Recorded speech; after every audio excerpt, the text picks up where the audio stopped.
Asalaamu calaykum. Soo dhawaada dhammaantiin. Magacaygu waa Ridwaan. Channelkan muuqaalka ka daawanaysana waa Caqligal. Haddaad nagala socotay dhanka TikTok waxaa ka daawanaysaa akoonka ay ku qorantay Ridwaan Saasaan. Waxaan rabaa inaan idinla wadaago muuqaal yar oo kooban oo ku saabsan website aan sameeyay ama blog aan ugu talagalay wax kaga bedelo old version weygii hore aan u isticmaali jirnay linkiga ama flow back-ka ama share out-ka marba sa u taqaanaadu loogu talagalay in dadku ay isku bartaan ama iskula xiriiraan ama qof hadduu contact doonayo traffic website-kiisa ama page-kiisa la soo booqdo old version weyga qofku intuu soo dhigo linkiga soo qaada dhigi jiray qofka u taga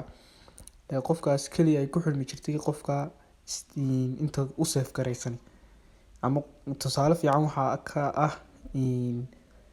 WhatsApp-kan ka dhigana tusaale fiican oo qofku markuu rabo in share loo sameeyo ama contacts ama dad cusub ay isbartaan qof ayuu tagay ku dhahay linkiga ay soo dhigtay iskaaga kadib si dadka moolkaaga kugu jira ama contactskaagu aan isku banana ay igu soo noqdaan ila soo xiriiraan follow back igu soo sameeyaan marba saa u taqaanid old version weyga caawana ka duulay halkaa oo rabo inaan wax ka bedelo ayaa waxaan u sameeyay website u shaqeynaya flow to flow ama link to linki oo qofku linkigiisa iyo macluumaadkiisa iyo sawirkiisa soo dhiganayo loo dhigayo kadib uu halkaa dadku kala soo xiriiraan linkigaasna aanu 24 hours ama waqti cayiman aanu jirin xil alla 2 sano kadib sanad kadib bil kadib maalin kadib qof kasta oo website-ka soo booqda uu arkayo xogtaada magacaaga sawirkaaga meeshaad ku nooshay kadib akoonkaaga ama hadad Facebook page ama Facebookkaaga ama WhatsApp-kaaga uu linkaaga ku dhufanayo kadib uu halka kala soo xiriirayo marka tusaale waxaan ku bixiyay post ugu horreeyay soo dhigo waxaa linki aan isku sameeyay oo yani example aan u sameynayo waxaan ka bixiyay WhatsApp-ka website-ka magaciisa waxaa la dhahaa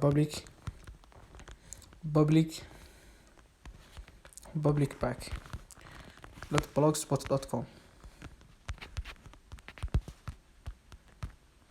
halkaasaad ku qoraysaa linkigiisana waxaa idiin soo dhigayaa muuqaalka daawanaysaa description-ka website-ka sidaan ayuu soo baxayaa dabcan website-kaas ka bilow caawa sameeyay wax macluumaad sabab buuro kuma jiraan postiyo badan kuma jiraan post ugu horreeyay ku tijaabinay waa kana soo dhigay Ridwaan password ba ku qoran postiga magacayga ku qoran kaliya magacaygana maaha qof kasta oo marka la soo dhigo xogtiisa ama macluumaadkiisa postiga magaciisa loo bixinayaa waxaan tusaale ku bixiyay halkan aan postigan aan ugu talagalay aan ku soo share gareeyo ama ku follow back lagu soo sameeyo WhatsApp contact aan leeyahay oo aan rabo inaan asxaab WhatsApp cusub sameysto marka hore sameyn jirnay qof aan linkiga u diri jirnay intaad magaca iyo ku qoratid iyo naanaysa iyo eray adigu ku gaara waxa duntaad ku qoratay dhaasay linkigaaga lambarkaaga soo sameystay qofka dadka kugu jira 24 hours hay'ala statuskaaga kadib asi automatically ayuu baabaaya dadku hayo soo xiriiraan dad contactska kugu jira kaliya waxa kala soo xiriiri jiray qofka inta contacts u save garaysan laakiin website-ka wuxuu ka duwayay qof kasta oo website-kan soo booqda dunida meel kasta ka joogo hadduu WhatsApp isticmaalo oo xogtaada iyo magacaaga iyo sawirkaaga akhriyo wuxuu kula noqon karaa saaxiib uuna soo qabanaya weligiina wuu oolayaa linkigaagu halkan saa ku qorataan tagska waxaan ka dhigay save me wixii caanka ku ahayd WhatsApp ku save me Ridwaan Xasan Axmed nickname Ridwaan password live in Soomaaliya Hargeysa muhiimadda la garo oo ereyada tagska waa la iska isticmaalaa badanka muhiimadda la garo ama muhiimaddu waa rebelay ama muhiimaddu waa statuska waxyaalo noocaas marka qofku link WhatsApp sameysanayo halkan linkiga hoose link sawirka hoose iga soo qabo linkiga sawirka hoose ka hoose iga soo qabo waxa taqaanay qof markuu sawirkiisa soo dhigo oo magaciisa soo dhigo iyo wuxuu rabo in lagu save gareeyo ama meeshuu joogo ama meeshuu ku nool yahay ama naanaystiisa waxa raaci jira linki oo WhatsApp-kiisa lambarkiisa linkigiina xaggan sawirka hoostiisa yaala halka suuqa sheegaysa halkan huruuda taaba si aad ula xiriirto Ridwaan dabcan Ridwaan ani kaliya ma qof kasta oo xogtiisa halka la soo dhigo sawirkiisa la soo geliyo linkigiisa soo gashta magaciisa lagu qorayaa postiga magaciisa noqonaya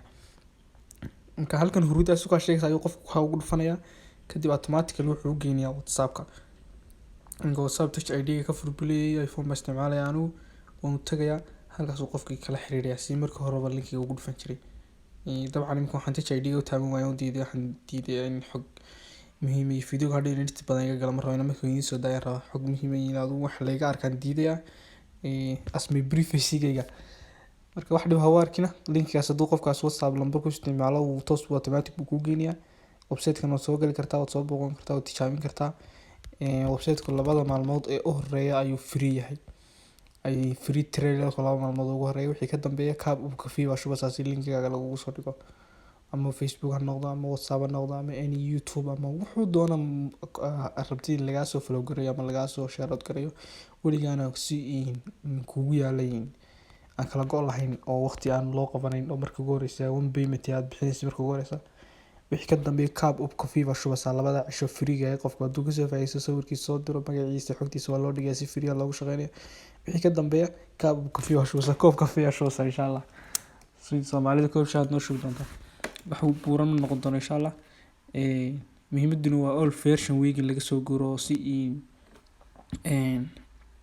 ishagii si teknolojiyada lala socdo dhamaantii khayr bay jiri jireen habeen wanaagsan aniga xilliga habeen bay taa muuqaalka duubay adiga xilli kasta ku tahay wacana wanaagsan